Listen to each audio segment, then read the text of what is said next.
Vamos continuar a série que já temos começado. Começamos no início deste mês, então essa é a terceira mensagem de uma série mais longa, que vai durar aí os próximos 2 meses e pouco. O título dessa série é O que é ser reformado, ou o que é teologia reformada. E com essa série nós queremos realizar algumas coisas.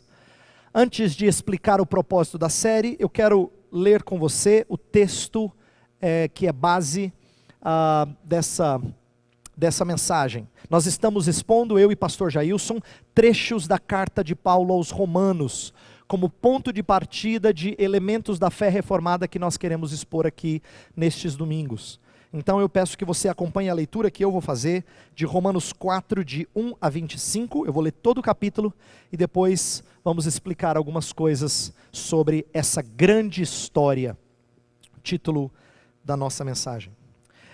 Portanto, o que diremos do nosso antepassado Abraão? Se de fato Abraão foi justificado pelas obras, ele tem do que se gloriar, mas não diante de Deus.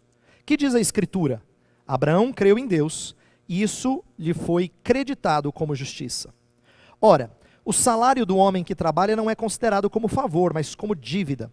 Todavia, àquele que não trabalha, mas confia em Deus, que justifica o ímpio, sua fé lhe é creditada como justiça. Davi diz a mesma coisa quando fala da felicidade do homem a quem Deus credita justiça, independente de obras. Como são felizes aqueles que têm suas transgressões perdoadas, cujos pecados são apagados. Como é feliz aquele a quem o Senhor não atribui culpa. Destina-se esta felicidade apenas aos circuncisos ou também aos incircuncisos? Já dissemos que no caso de Abraão a fé lhe foi creditada como justiça. Sob quais circunstâncias? Antes ou depois de ter sido circuncidado? Não foi depois, mas antes. Assim, ele recebeu a circuncisão como sinal, como selo da justiça que ele tinha pela fé, quando ainda não fora circuncidado. Portanto, ele é o pai de todos os que creem, sem terem sido circuncidados, a fim de que a justiça fosse creditada também a eles. E é igualmente o pai dos circuncisos, que não somente são circuncisos, mas também andam nos passos da fé, que teve nosso pai Abraão antes de passar pela circuncisão. Não foi mediante a lei que Abraão e a sua descendência receberam a promessa de que ele seria herdeiro do mundo, mas mediante a justiça que vem da fé. Pois se os que vivem pela lei são herdeiros, a fé não tem valor, e a promessa é inútil, porque a lei produz a ira, e onde não há lei, não há transgressão. Portanto, a promessa vem pela fé, para que seja de acordo com a graça, e seja assim garantida a toda a descendência de Abraão. Não apenas aos que estão sob o regime da lei, mas também aos que têm a fé que Abraão teve. Ele é o pai de todos nós. Como está escrito, eu o constituí pai de muitas nações. Ele é o nosso pai aos olhos de Deus, em quem creu, o Deus que dá vida aos mortos e chama à existência coisas que não existem como se existissem. Abraão, contra toda a esperança, em esperança creu, tornando-se assim pai de muitas nações, como foi dito a seu respeito, assim será a sua descendência. Sem se enfraquecer na fé, reconheceu que o seu corpo já estava sem vitalidade, pois já contava cerca de 100 anos de idade, e que também o ventre de Sara já estava sem vigor. Mesmo assim, não duvidou nem foi incrédulo em relação à promessa de Deus, mas foi fortalecido em sua fé e deu glória a Deus, estando plenamente convencido de que ele era poderoso para cumprir o que havia prometido. Em consequência, isso lhe foi creditado como justiça. As palavras lhe foi creditado não foram escritas apenas para ele, mas também para nós, a quem Deus creditará a justiça, a nós que cremos naquele que ressuscitou dos mortos, a Jesus, nosso Senhor. Ele foi entregue à morte por nossos pecados e ressuscitado para a nossa justificação. Quero lembrar o teor dessa série. Essa série que visa explicar o significado da palavra reformado, nos ajuda a conhecer nossa identidade. Reformada é a fé ou a teologia da igreja presbiteriana, pelo menos historicamente, mas muitos que são presbiterianos não conhecem bem a sua teologia, acham que são reformados, mas não conhecem o suficiente para que tenham uma boa noção da tradição que nós recebemos de tantos séculos. Então eu creio que essa série é útil para pelo menos resumir alguns pontos da fé reformada, para que nós conheçamos melhor a nossa identidade. Uma segunda razão é que ela nos ensina alguns de seus distintivos. O que eu quero dizer é que a série que eu e o pastor Jailson estamos fazendo não vai falar de cada coisa que a nossa igreja crê. Seria impossível, porque a gente teria que ficar falando aqui anos e mais anos. Há muitas coisas que nós cremos que são semelhantes ao que outras igrejas creem. Por exemplo, quando nós falamos que nós cremos num Deus triuno, toda a igreja cristã, que de fato é cristã, crê no Deus triuno, Deus Pai, Deus Filho e Deus Espírito. Quando nós falamos que Jesus Cristo é verdadeiro Deus e verdadeiro homem, nós estamos também professando uma fé que outros ramos da cristandade professam. Então nós não vamos falar de coisas que outros cristãos também creem. Nós queremos destacar algumas coisas que a fé reformada tem contribuído à igreja cristã. Por isso, os distintivos. E eu creio que essa série vai nos ajudar a expandir os nossos horizontes, no sentido de que nós vamos entender que reformado é mais do que só conservador ou tradicional. Tem muita gente que se julga reformado porque é conservador em alguma coisa, ou tradicional em alguma prática. Reformado é mais do que só doutrina da salvação ou soberania de Deus na salvação. Esse é um ponto dela, importante, nós vamos falar dele, mas não é a única coisa que constitui o que é ser reformado. Por isso, nós vamos expandir nossos horizontes. Na primeira mensagem, eu falei que ser reformado é ter uma visão majestosa de Deus.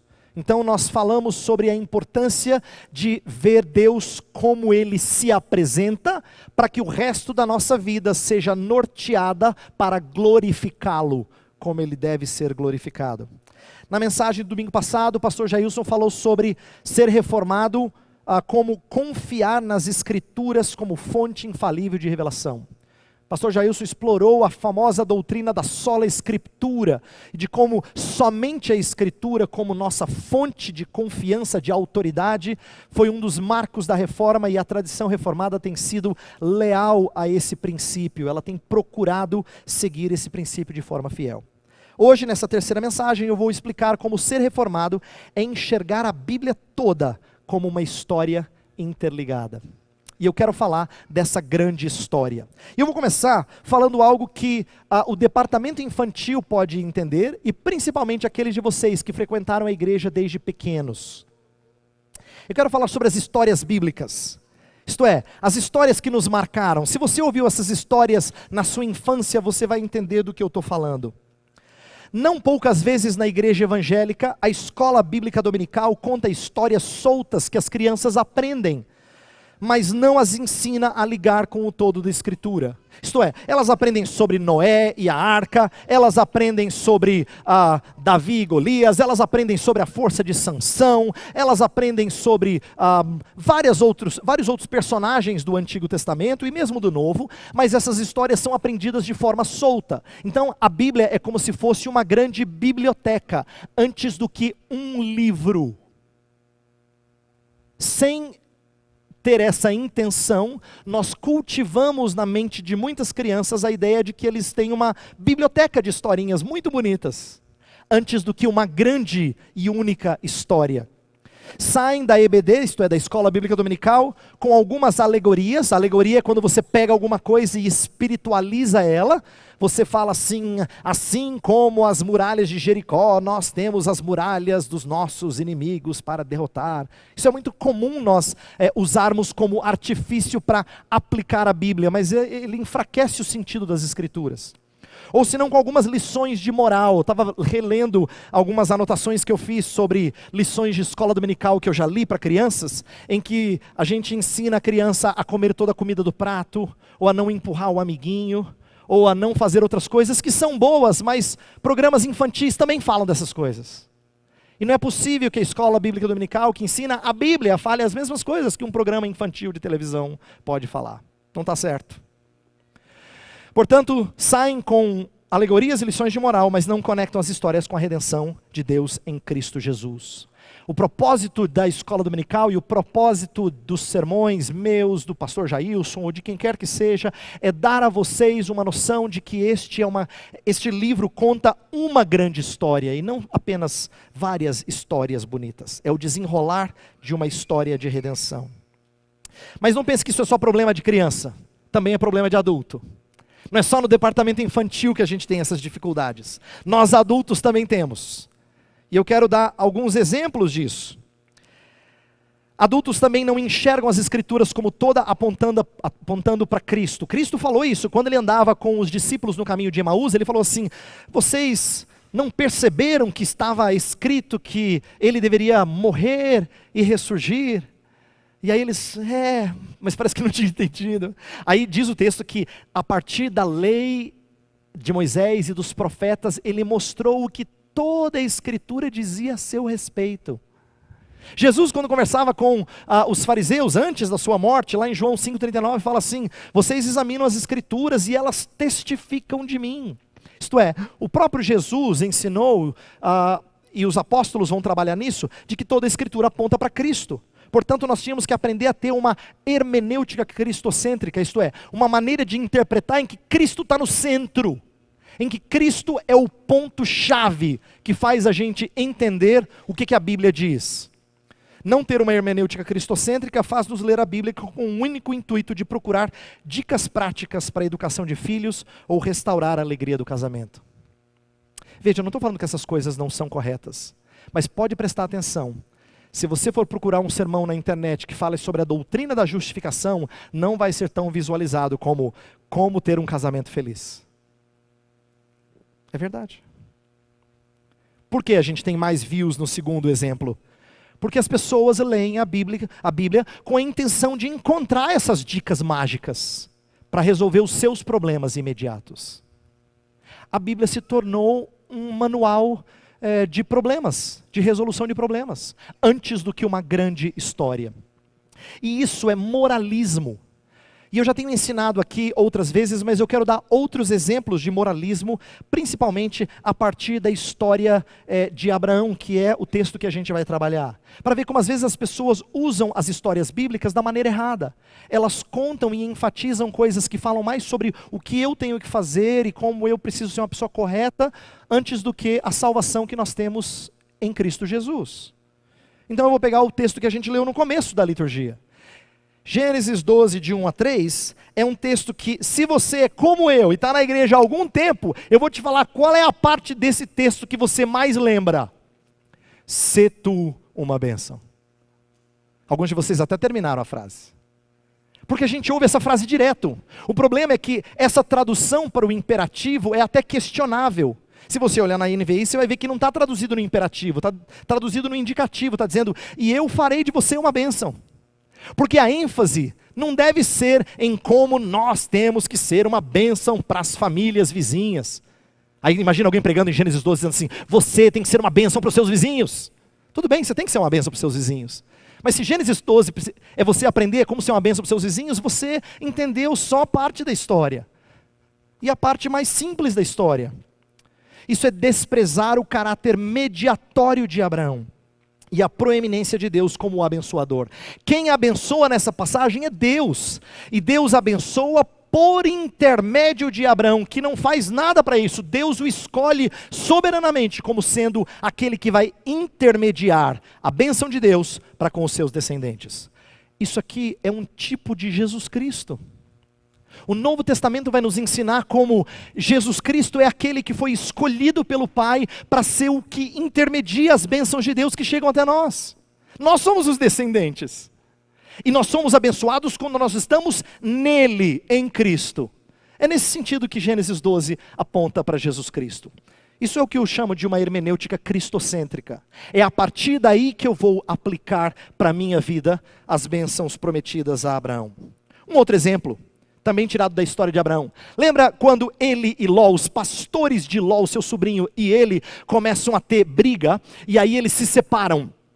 Abraão falou assim, não dá, a gente é parente muito próximo, não dá para a gente ficar brigando, os nossos pastores estão brigando, tem terra suficiente, você escolhe onde você quer ir, se você escolher para um lugar, eu vou para o outro, se você escolher a esquerda, eu vou para a direita, se você escolher a direita, eu vou para a esquerda. Isto é, vamos parar de brigar.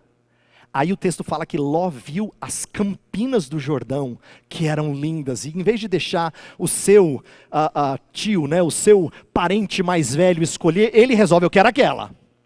Aí a gente fala assim, quantos crentes andam egoístas por aí, escolhendo coisas para si, que não lhe pertencem, ou passando por cima dos outros. É verdade que Ló expressa egoísmo, é verdade. Mas essa não pode ser a única lição que eu tiro desse texto. Eu vou dizer por quê. Tem na passagem um contraste entre a vida por vista e a vida por fé. Sabe por quê? A terra que Deus prometeu a Abraão, ele nunca viu. A terra que Ló escolheu, ele viu. Esse é o contraste de dois tipos de vida neste mundo. Ou você vive por vista, ou você vive baseado na promessa de Deus. E é por isso que depois da história de Ló, Deus renova a promessa a Abraão e fala assim, está vendo toda essa terra aqui? Eu vou te dar. Mas ele não vê a terra, ele não toma posse dessa terra. Inclusive Hebreus vai dizer que ele morre sem que essas promessas sejam concretizadas. Porque Deus quer ensinar a ele que a nossa segurança não pode ser pautada pelos nossos próprios interesses, mas tem que ser calcada nas promessas divinas.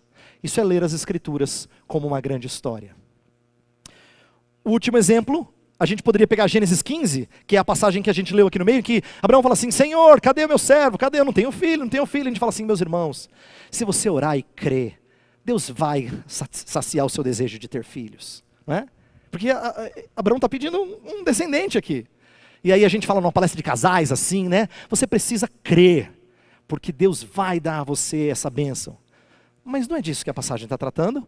Eu quero mostrar como Paulo vai pegar Gênesis 15, e ele não vai tratar de forma moralista. Não é com moralismo que ele conta essa história. Então eu quero que a gente olhe para o nosso texto e veja como é que ele conta essa história. O que Paulo entende nessa história de Romanos 4. Então veja comigo. Eu quero primeiro dar a estrutura da passagem. Depois de dar a estrutura da passagem como um todo, a gente vai falar de cada uma das partes dela brevemente. Tá? Então é o seguinte. No final do capítulo 3, Paulo começa a apresentar a doutrina da justificação pela fé. O que é justificação? É Deus tratar você como se você fosse justo. Você não é justo, mas como se você fosse correto. Doutrina da justificação é Deus creditar a você um mérito que você não tem. Atribuir a você uma honra que você não conquistou. E assim Deus te trata com bênçãos que você não merece, que você não alcançou.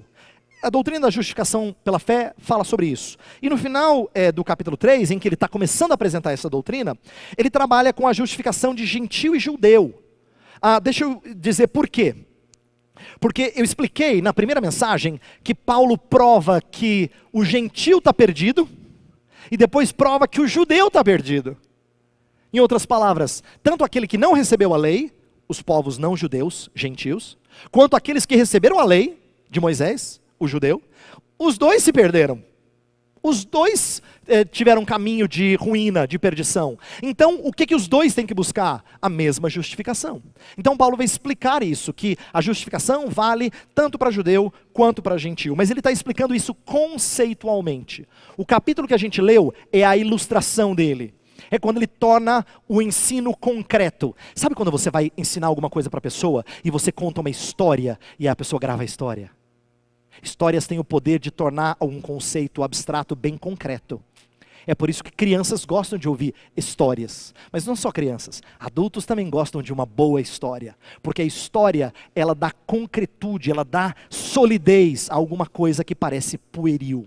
Então é isso que Paulo faz. Depois de explicar conceitualmente o que é justificação pela fé, ele vai então agora dar o exemplo de Abraão para gerar um pouco de solidez. Então veja só. Primeira parte do nosso capítulo, do verso 1 até o 8, ele ilustra como Abraão foi justificado por fé e não por obras. E eu quero mostrar para você que, na verdade, ele está desenvolvendo um conceito que ele já disse no final do capítulo 3. Olha só, veja na sua Bíblia, 3, 27 e 28, fala assim: onde está então o motivo de vanglória? É excluído. Baseado em que princípio? No da obediência à lei. No da obediência à lei? Não, mas no princípio da fé. Pois sustentamos que o homem é justificado pela fé, independente da obediência à lei. Então, ele está tentando mostrar aqui como fé não é fé mais obras, mas fé independente da sua obediência, que leva com que Deus seja misericordioso para com você. Não é? Deus te trata como justo, não baseado naquilo que você faz, mas na sua confiança naquilo que Cristo fez. Então, ele disse o conceito no capítulo 3, e ele conta a história de Abraão para mostrar isso. 4, de 1 a 8. Do 9 até a primeira parte do 17, Paulo fundamenta como Abraão é pai de todo o que crê, judeu e gentil, que é exatamente o que ele disse conceitualmente nos versos 29 e 30. Olha só, 29 e 30 do capítulo 3, ele fala assim, capítulo 3, versos 29 e 30. Deus é Deus apenas dos judeus? Ele não é também o Deus dos gentios? Sim, dos gentios também. Visto que existe um só Deus, que pela fé justificará os circuncisos e os incircuncisos. Ele disse conceitualmente, aí ele vai contar a história de como Abraão foi justificado antes de ser circuncidado. Portanto, a justificação dele vale tanto para judeus quanto para gentios. Então ele vai ilustrar com a história de Abraão o ponto que ele estabeleceu nesse finalzinho aí do capítulo 3. E por último, dos versos 17b, a segunda parte, até o 25, ele demonstra como a fé de Abraão se aplica à nossa justificação. E num certo sentido aqui, a gente poderia conectar com o capítulo 3, verso 31, em que ele fala, anulamos, pois, a lei por causa da fé? Ele fala, de maneira nenhuma, nós confirmamos. A ideia é de que ele conecta, assim como o Antigo Testamento é confirmado em Cristo, nós vemos também como a história de Abraão está relacionada aos seus leitores. Ele faz uma conexão entre a história de Abraão com a nossa história. A gente vai ver então cada uma dessas três partes separadamente. Primeiro versos 1 a 8, depois 9 a 17, primeira parte, e depois o final do 17 até o 25. Então vamos lá. Primeira parte. Dos versos 1 a 8, Paulo fala sobre o meio da justificação. O meio da justificação. Nós somos justificados somente pela fé. Lembra que o texto em Gênesis 15 fala que Abraão creu? Lembra, a história foi assim, eu não tenho filho, eu tenho só um servo. Tudo que eu conquistei, Senhor, tudo que o Senhor prometeu, vai para um servo, não vai para um filho. Aí Deus fala assim, olha para o céu, consegue contar as estrelas? Não, né? Então, eu vou dar descendência assim para você. Numerosa, você não vai conseguir contar. E aí diz o texto que Abraão creu. Ele estava balançado, mas Deus deu a ele algo para ele se segurar, e ele descansou nisso. Ele creu em Deus, e isso lhe foi imputado para a justiça. Atenção, não é a força da fé de Abraão que o torna justificado. Tanto é que no capítulo 16 ele vai balançar na fé. E ele vai dormir com a serva da sua esposa, porque ele não acredita que sozinho ele vai ter filho com Sara. É por isso que ele se deita com Agar, para tentar um caminho alternativo. Então Abraão não é um homem tão confiante que você fala assim, que fé, hein? Pelo contrário, ele ainda é peixe pequeno. Ele ainda é novato nessa caminhada de seguir a Deus. Mas ele creu. Então o que justifica alguém? Atenção, não é a força da sua fé, mas o conteúdo dela. Aquilo em que você crê. E é isso que é importante nós ressaltarmos. Abraão creu na promessa de Deus, e isso lhe foi creditado como justiça. E para corroborar esse ensino, Paulo cita outra parte do Antigo Testamento. Ele cita o Salmo 32. Nos versos, se você olhar, capítulo 4, versos 6 até o 8, ele vai falar assim, Davi diz a mesma coisa. Quando fala da felicidade do homem a quem Deus acredita a justiça, independente de obras. Aí ele cita o Salmo 32. Bem-aventurado é o homem cujo pecado é perdoado, que Deus não imputa pecado e assim por diante. Então, ele tira tanto da história de Abraão como da história de Davi, lições para dizer que nós não somos considerados aceitáveis diante de Deus, baseados em quão fiéis nós somos, mas apenas crendo naquilo que Jesus Cristo fez. Esse é o ensinamento, em suma, dessa primeira parte. Mas aí talvez você diga assim, pastor, mas tem texto na Bíblia que fala que Deus viu a obediência de Abraão. Ela não foi levada em conta? Tiago fala que Abraão foi justificado por obras. Você pode checar lá em Tiago capítulo 2. E esse é um texto que confunde muita gente. No entanto, é importante compreender aquilo que Tiago está dizendo na sua epístola. Quando Tiago fala que Abraão foi justificado por obras, ele não está citando Gênesis 15, como Paulo está citando. Ele está citando Gênesis 22, isto é, um período muito posterior na sua vida cristã. É como se ele já tivesse crido em Cristo, é posterior à conversão. Não tem nada a ver com se tornar crente, tem a ver com evidenciar-se um cristão. É por isso que ser justificado por obras em Tiago não é ser considerado justo por Deus, mas é mostrar a Deus e aos homens que nós cremos nele. Essa é a ideia de Tiago. Por isso Tiago está preocupado com outro problema, que não é o caso de Paulo. Tiago está preocupado com judeus que diziam que criam, mas cuja vida não refletia. Como é que você sabe que alguém crê? Pelos frutos, pelas suas obras. É assim que você conhece alguém. É assim que você consegue ter uma noção do que está se passando no coração de alguém. Então Tiago está exortando as pessoas a evidenciarem a sua fé. Essa é a ideia de ser justificado por obras e não somente por fé. Mas não é contraditório com aquilo que Paulo ensinou em Romanos 4. Qual é a lição que a gente tira disso tudo? Quando a gente enxerga a Bíblia como uma grande história, a Bíblia acaba sendo uma unidade que interpreta a si mesma. Isso é uma coisa muito curiosa daquilo que nós cremos. O que nós cremos é que quando você quer entender a Bíblia, você não vai olhar outros livros primordialmente. Você tem que olhar primeiro para a Bíblia, porque a Bíblia é a sua própria intérprete. Isso em teologia a gente chama de analogia da fé. É quando você relaciona partes da Bíblia para entender o sentido dela.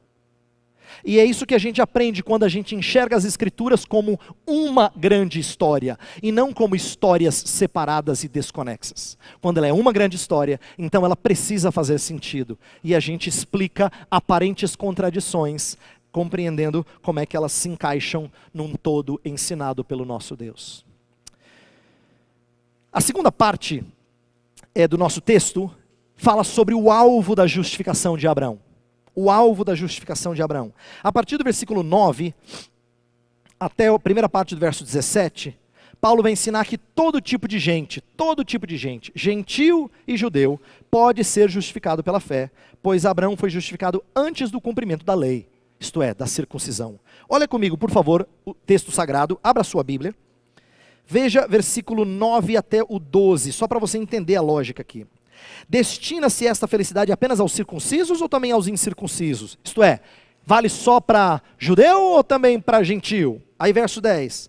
Sob quais circunstâncias, antes ou depois de ter sido circuncidado, é que Abraão foi declarado justo?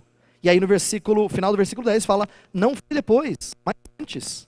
Aí ele vai explicar no 11 e o 12, como Abraão foi justificado, não por ter obedecido à lei, mas por ter crido em Deus. Então, o que isso significa? Que aqueles que diziam que quando você obedece, você é aceito por Deus, esses não entenderam o Evangelho de Cristo Jesus. Esses não compreenderam aquilo que estava sendo anunciado desde o princípio na história de Abraão. Abraão foi justificado enquanto um gentio, vamos dizer assim. Ele ainda não tinha cumprido a lei dos judeus, que era a circuncisão. E, no entanto, Deus o considerou um justificado. Paulo usa essa história para mostrar como justificação não é só para um tipo de povo, ou um tipo de gente, mas é para todo aquele que crê. O que nós aprendemos com isso é que Deus não trata gentil e judeu de forma diferenciada. Há alguns cristãos que infelizmente enxergam as Escrituras como se Deus estivesse fazendo promessas para os judeus de uma natureza e promessas para os não judeus de outra natureza. Mas a Bíblia mostra ambos sendo unidos em Cristo. E não há razão qualquer de nós enxergarmos eles como sendo separados. Pelo contrário, ambos são alvos da mesma promessa. O texto vai destacar isso. Não é pela lei, e sim pela graça, a partir do versículo 13. E aqui que a gente enxerga como o pacto que Deus fez, a aliança que Deus fez com Abraão, foi, num certo sentido, incondicional. O que isso significa? Então deixa eu lembrar uma outra parte da história de Abraão.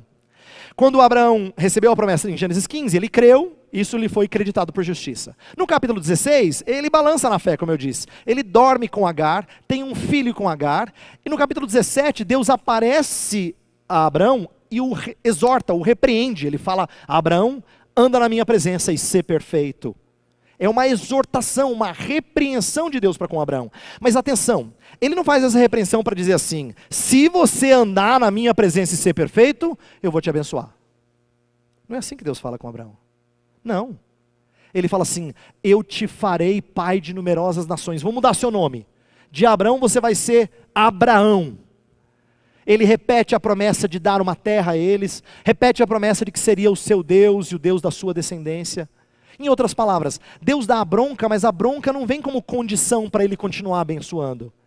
Ele dá a bronca e abençoa em cima. Só Deus vai fazer umas coisas dessas. Ele mostra a incondicionalidade do seu amor, da sua aliança. Esse é um aspecto em que a aliança abraâmica é incondicional. Qual é a lição que nós tiramos? Nem todo descendente de Abraão é israelita. Paulo vai falar disso em Romanos. Nem todo descendente de Abraão é israelita. Os seus herdeiros são os da fé. Então, se alguém olhasse e falasse assim: pastor, parece que assim, muitos filhos de Abraão não creram. Como é que a gente pode entender que a promessa foi cumprida? Paulo explica, olha, os filhos de Abraão são os filhos da fé, não os que têm o mesmo sangue.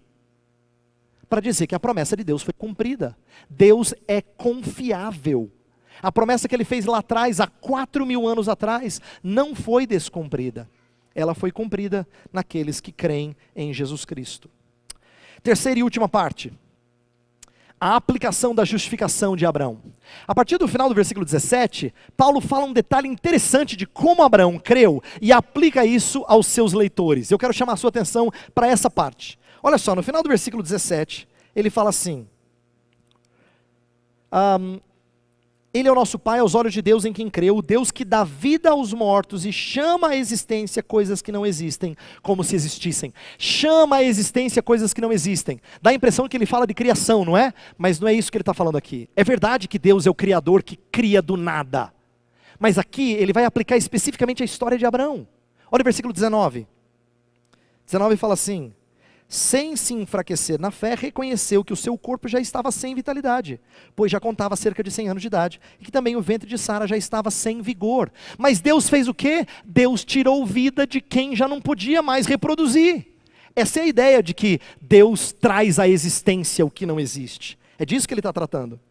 Então, Deus toma a história...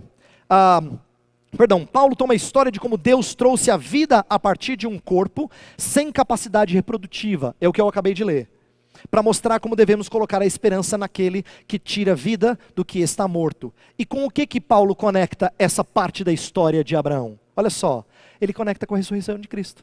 Está no finalzinho do nosso texto. É interessante isso, porque ele não olha para a história de Abraão e fala assim: está vendo?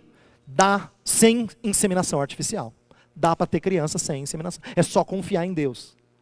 Não é essa a aplicação dele. Ele não está preocupado em você saber ou como realizar o seu sonho de ter filhos. A história aponta para como Jesus Cristo é o melhor exemplo de como Deus traz vida de onde existe morte. Essa é a grande história. É assim que ele conecta a história de Abraão com a grande história. Então, o que eu estou dizendo, e a lição que a gente tira dessa última parte, é que as histórias do Antigo Testamento são preparações para a grande redenção em Cristo Jesus. Quando você lê com o seu filho uma história do Antigo Testamento, não ensine ele apenas os detalhes daquele personagem. Ensine a ele olhar como essa história se encaixa e prepara para a maior de todas as histórias. A redenção que nós temos no Filho Jesus. Bem, isso nos ensina algumas coisas que eu quero aplicar à medida que nós encerramos nossa mensagem. Primeiro, o que a gente aprende com essa ideia de olhar para a Bíblia como uma grande história? É de que essa história ela é desenvolvida progressivamente. A revelação de Deus ela é gradativa. Deus contou desse jeito porque precisava ensinar você aos poucos.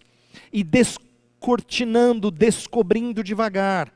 Por exemplo, Jesus é prometido desde o início da Bíblia. Desde Gênesis 3, assim que o pecado surgiu, fala que o descendente da mulher esmagará a cabeça da serpente. Então o que a gente sabe desse Redentor? É que ele é humano. Ele vai nascer de uma mulher. Mas mais tarde a gente vai ouvir falar que esse Redentor viria de Judá. Está lá no final de Gênesis. Mais tarde a gente vai ouvir que ele nasceria numa cidade chamada Belém, pequenina, sem importância. Para mostrar que ele não vinha cheio de pompa e glórias, mas veio humildemente nascer numa manjedoura. Outro profeta vai falar que ele sofreria muito, e assim por diante. O que eu quero mostrar é que todas as promessas de Jesus Cristo, elas não são dadas de uma vez. É como se as peças do quebra-cabeça fossem apresentadas a você uma a uma, para que depois você montasse tudo e ficasse impressionado com a vista que você acabou de conectar. É assim que a Bíblia nos conta a grande história. Eu quero dar um exemplo das duas linhagens. Desde o início de Gênesis, a gente percebe como Deus tem duas descendências. Uma que se aparta dele e outra que é o alvo das suas promessas. Lembra que Adão e Eva tiveram filhos. O primeiro filho foi Caim. Eles esperavam que Caim talvez fosse o redentor, porque o descendente da mulher esmagaria a cabeça da serpente. Mas o que aconteceu? Caim se tornou uma decepção, mata o seu irmão Abel. Quando Sete nasce, Sete é dito ser o descendente, ou o substituto de Abel. A ideia é que eles tinham tido um filho que foi para o mau caminho, Caim, que foi o primeiro inclusive, mas Sete seria aquele em quem Deus traria a promessa. Curiosamente, depois disso, Abraão também tem 2 filhos que recebem destaque. A gente sabe que ele tem outros, mas os 2 que recebem destaque são Ismael e Isaque. Mas Ismael não é o filho da promessa. O filho da promessa é Isaque. É com Sara que ele vai trazer as suas promessas. Mesma coisa com Esaú e Jacó. Quando Isaque tem 2 filhos, Esaú é o mais velho, mas é através de Jacó que virão as tribos de Israel. Por que eu estou contando isso? Para mostrar a você que Deus vai contando sempre essas histórias de 2 linhagens, para você compreender que neste mundo só existem 2 tipos de povos: os que confiam no Senhor e os que são contra o Senhor. E os que confiam no Senhor não são lá espetaculares. Olha para Jacó, trapaceiro. Mesma coisa a gente poderia dizer de Isaque, que também tinha suas preferências em relação a filho. O mesmo a gente poderia dizer de Sete, que também é pecador.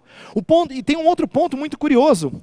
Nesses 3 exemplos que eu estou dando, o que tem proeminência nunca é o que vem primeiro, para contradizer a ideia da primogenitura, de que o primogênito, aquele que nasceu primeiro, era o que teria proeminência. Pelo contrário, Deus deu proeminência ao menos provável. Sabe o que isso ensina para você e para mim? De que Deus escolhe normalmente os improváveis. Gente como você, os improváveis, para fazer uma bela história. Não é gente top. Não, aqui não está cheio de gente top. Aqui está cheio de improváveis, que Deus resolveu aproximar dele, para abençoá-los, e fazer deles o seu povo. Promessas abraâmicas, Deus prometeu terra e descendente a Abraão. Quando é que isso se cumpre? Historicamente falando, um povo numeroso já surgiu no livro de Êxodo, que é o próximo livro depois de Gênesis, onde a história de Abraão é contada. E a terra foi cumprida no livro de Josué, quando eles começaram a entrar e conquistar a terra. Só que a gente sabe que isso não é o final, não é o cumprimento último. A Bíblia ela aponta para realidades mais sublimes, quando fala dos descendentes de Abraão e da terra que Deus tem reservada para nós. É assim que a Bíblia nos ensina a enxergar essas promessas lá do começo, como conectando com o restante de toda a Escritura. O que eu estou tentando mostrar a vocês é que a Escritura, ela é toda unida, ela é toda conectada, e isso deveria fazer-nos entender algumas coisas melhor. Talvez você pergunte, e essa vai ser a minha última, as minhas aplicações finais, meu último slide. Talvez você pergunte assim: pastor, tudo bem, muito legal, mas qual é a vantagem disso? O que eu ganho com isso? Por que é importante saber essas coisas? Por que que o reformado, quando estuda a Bíblia desse jeito, ele sai ganhando quando ele entende a Bíblia como sendo uma grande história? Então eu quero falar brevemente de como isso nos ajuda. Primeiro, a visão da grande história dá sentido a cada história. A visão da grande história dá sentido a cada história. Eu quero contar um exemplo para vocês de algo precioso que o Senhor Deus trouxe a mim quando eu estava viajando este ano para estudar, e eu fiquei vários domingos fora. Deus me abençoou quando eu estava distante. E uma das maneiras de Deus me abençoar é fazer enxergar a história de Mefibosete de outra forma. Escuta que eu vou explicar brevemente. Mefibosete é a história de um descendente de Saul. Lembra que Saul foi rei antes de Davi. Saul perseguiu Davi, foi um rei que invejou as glórias e a admiração de Davi. Quando Saul e o seu filho, que era amicíssimo de Davi, Jonatas, morreram, Davi veio ao trono, e aí o que todo mundo espera? Que Davi agora vai limpar toda a descendência do rei anterior.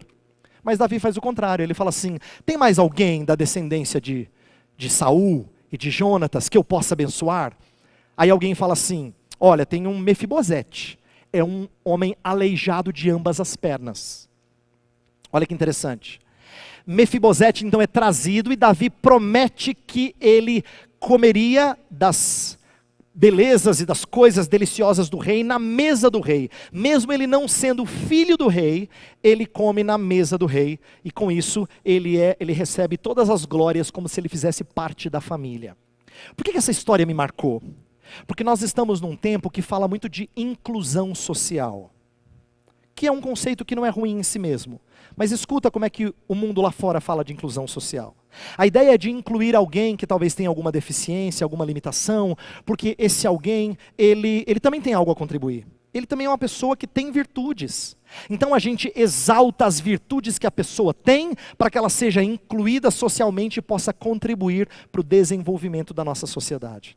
Mas a história de Mefibosete não tem nada a ver com inclusão social nesse sentido. Porque Mefibosete, quando ele é chamado por Davi, ele fala assim: o que é que faz o senhor rei se importar com um cão morto como eu? Mefibosete não se vê como alguém útil. Pelo contrário, ele sabe que em Israel ele é um inútil. Ele não pode fazer nada em Israel. Ele é um cão morto, esse é o título que ele dá para ele. Mas sabe qual é a beleza da história?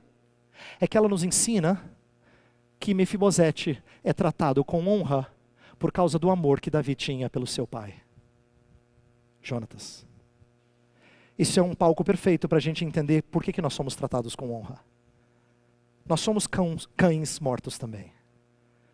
Mas nós somos tratados com honra, porque existe um amor intertrinitário que nos cerca e faz-nos ser recebidos na mesa do rei, mesmo não tendo dignidade nenhuma. Para mim foi precioso ter aprendido isso, porque foi mais um exemplo de como uma história pequena não tem a ver com como é que eu vou falar de inclusão social. Existiu inclusão social naquela passagem, mas não porque Mefibosete tinha algo a contribuir, por misericórdia de Deus. É por isso que ele foi incluído. O cristão pode falar de inclusão social, mas ele não fala de justiça social, ele fala de misericórdia social. Ele tem uma maneira diferente de enxergar a vida, porque ele entende a Bíblia como uma grande história. E assim, cada história pequena ganha um novo sentido por causa da grande história. Segunda lição, qual é a vantagem? A visão da grande história dá sentido à minha história. A minha história. Não presta atenção. Eu quero falar aqui brevemente sobre casamento e filhos, mas a gente poderia falar de outras coisas.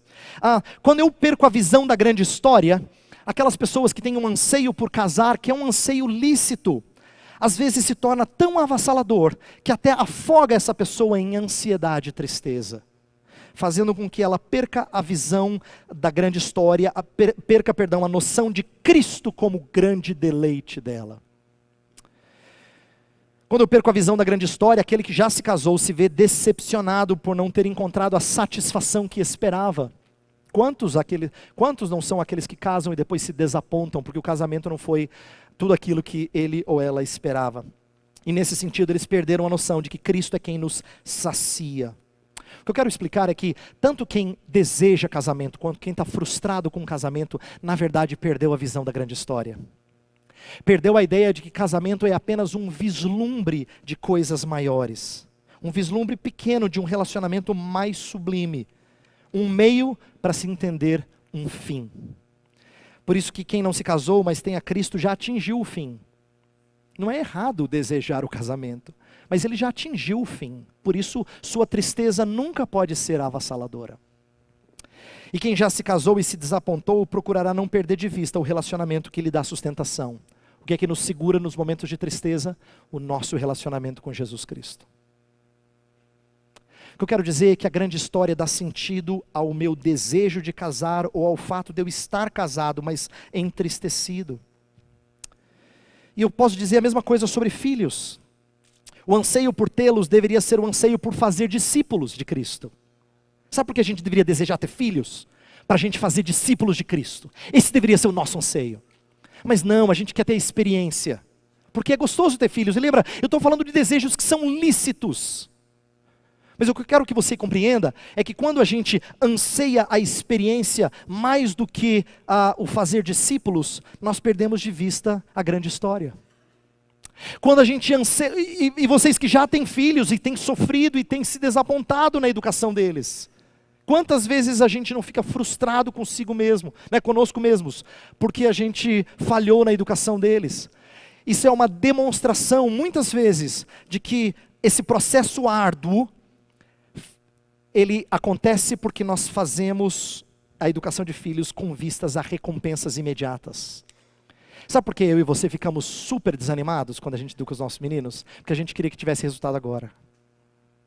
E não tem. Porque na verdade a gente não está semeando só para agora. A gente está semeando para algo muito maior. Mas a nossa perspectiva imediatista faz a gente olhar para filhos e falar assim, é difícil, pastor. E muitas vezes é egocêntrico. Por quê? Porque a gente faz isto visando os nossos próprios sonhos para eles, antes do que aquilo que Deus tem reservado para eles. O que eu quero explicar é que quando a gente perde a noção da grande história, ser casado ou ter filhos perde sentido.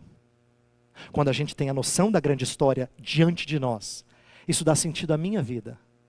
Explica por que eu estou casado, ou por que eu quero casar, ou por que se Deus não me der casamento, ainda assim eu me alegro no Senhor.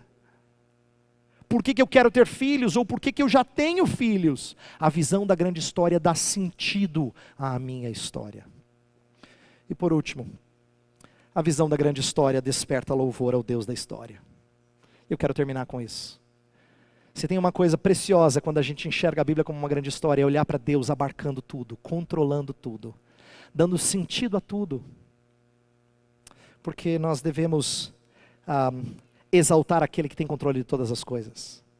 E eu disse no decorrer da liturgia, vou repetir agora, se nós temos nossos temores, nossas ansiedades, nossas preocupações, nossas tristezas que não vão embora, nos incomodando constantemente, é porque a gente perdeu de vista o Deus da história. A minha oração é que você recobre essa visão e o exalte neste momento. Vamos orar. Pai do céu, nós estamos diante do Senhor com a Tua palavra, certos de que há muita coisa a aprender, mas precisando, em primeiro lugar, recobrar a nossa visão da Tua grande providência, do controle que o Senhor tem de todas as coisas, da maneira como as Escrituras contam uma grande história de redenção. Porque isso, Senhor, não só faz nos entender outras passagens da Bíblia, isso dá sentido à nossa história, Senhor, dá sentido à nossa existência. Então nós queremos Te engrandecer nessa manhã, e pedimos que o Senhor ajude a cada um que está aqui, às vezes fraco, às vezes abatido, a voltar a ter essa visão, a voltar a ter essa perspectiva, para que o Senhor nos anime, nos eleve os passos, para que nós andemos altaneiramente, como diz a Tua palavra, como a corça anda altaneiramente sobre os montes. Senhor, eleva a nossa visão, faz-nos enxergar a Escritura com olhos semelhantes aos Teus. É o que nós Te pedimos em nome de Cristo. Amém.